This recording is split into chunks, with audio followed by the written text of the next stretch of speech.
Inilah hukum tentang korban penebus salah. Korban itu ialah persembahan maha kudus.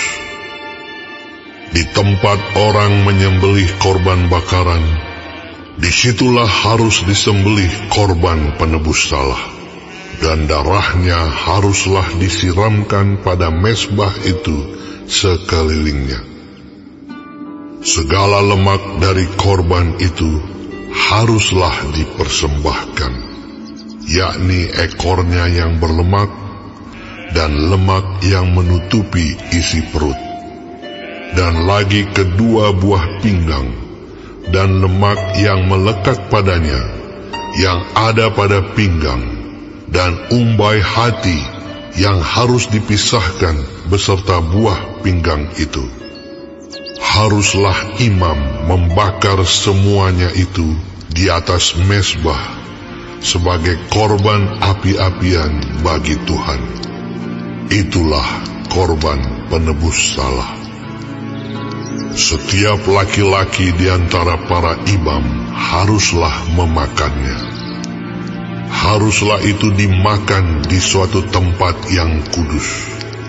Itulah bagian maha kudus. Seperti halnya dengan korban penghapus dosa, demikian juga halnya dengan korban penebus salah. Satu hukum berlaku atas keduanya. Imam yang mengadakan pendamaian dengan korban itu, bagi dialah korban itu. Imam yang mempersembahkan korban bakaran seseorang, bagi dia juga kulit korban bakaran yang dipersembahkannya itu. Tiap-tiap korban sajian yang dibakar di dalam pembakaran roti, dan segala yang diolah di dalam wajan dan di atas panggangan adalah bagi imam yang mempersembahkannya. Tiap-tiap korban sajian yang diolah dengan minyak atau yang kering adalah bagi semua anak-anak Harun. Semuanya dapat bagian. Inilah hukum tentang korban keselamatan yang harus dipersembahkan orang kepada Tuhan. Jikalau ia mempersembahkannya untuk memberi syukur, haruslah beserta korban syukur itu dipersembahkannya roti bundar yang tidak beragi, yang diolah dengan minyak, dan roti tipis yang tidak beragi, yang diolesi dengan minyak, serta roti bundar dari tepung yang terbaik yang teraduk, yang diolah dengan minyak. Ia harus mempersembahkan persembahannya itu beserta dengan roti bundar yang beragi, di samping korban syukur yang menjadi korban keselamatannya. Dan daripadanya, yakni dari setiap bagian persembahan itu, haruslah dipersembahkannya satu roti sebagai persembahan khusus bagi Tuhan. Persembahan itu adalah bagian imam yang menyiramkan darah korban keselamatan.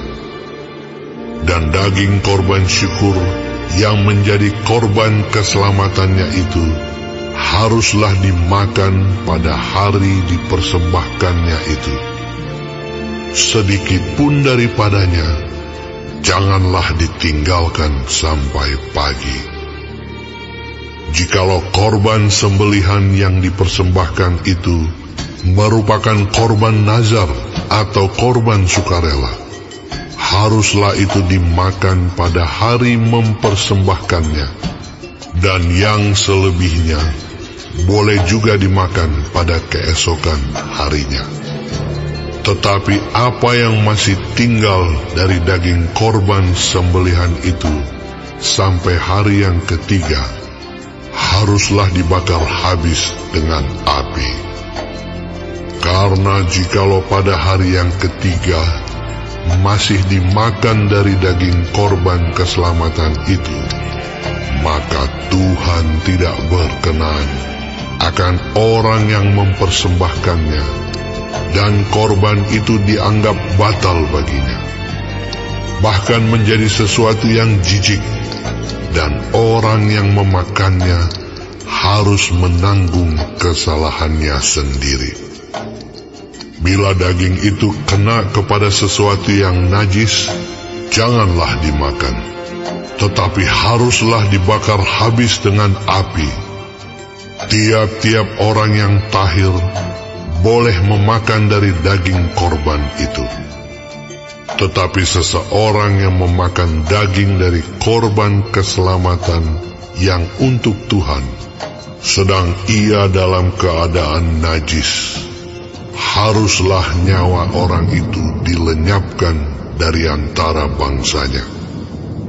Dan apabila seseorang kena kepada sesuatu yang najis, yakni kepada kenajisan berasal dari manusia, atau kepada hewan yang najis, atau kepada setiap binatang yang merayap yang najis, lalu memakan daripada daging korban keselamatan yang untuk Tuhan, maka haruslah nyawa orang itu dilenyapkan dari antara bangsanya.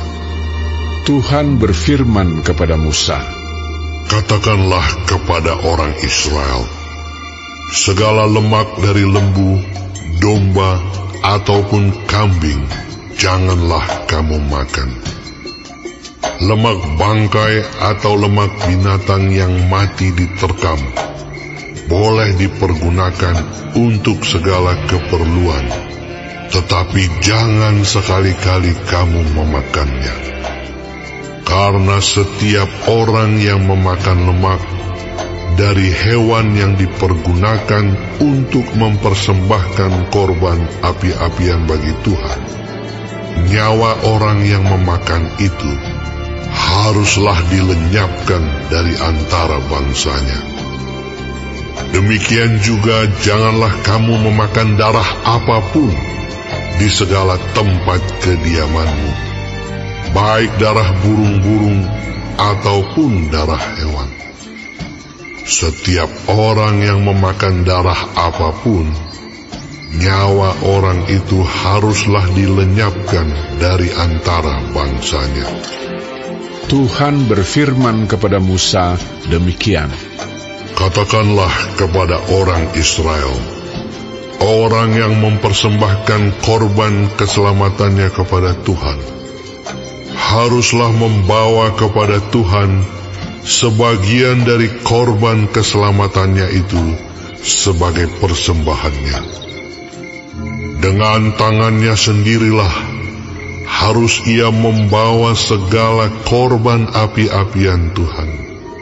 Adapun lemaknya haruslah dibawanya beserta dadanya, supaya dadanya itu diunjukkan sebagai persembahan unjukan di hadapan Tuhan.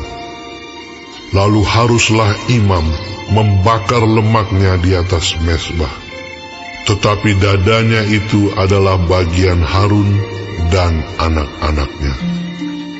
Paha kanannya harus kamu serahkan kepada imam sebagai persembahan khusus dari segala korban keselamatanmu.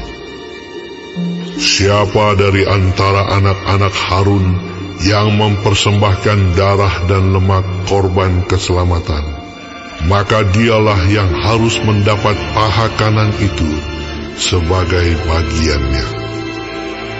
Karena dada persembahan unjukan dan paha persembahan khusus telah kuambil dari orang Israel, dari segala korban keselamatan mereka, dan telah kuberikan kepada imam Harun dan kepada anak-anaknya. Itulah suatu ketetapan yang berlaku bagi orang Israel untuk selamanya. Itulah bagian Harun dan bagian anak-anaknya dari segala korban api-apian Tuhan pada hari mereka itu disuruh datang untuk memegang jabatan imam bagi Tuhan. Itulah yang harus diserahkan menurut perintah Tuhan dari pihak Israel kepada mereka pada hari mereka itu diurapinya.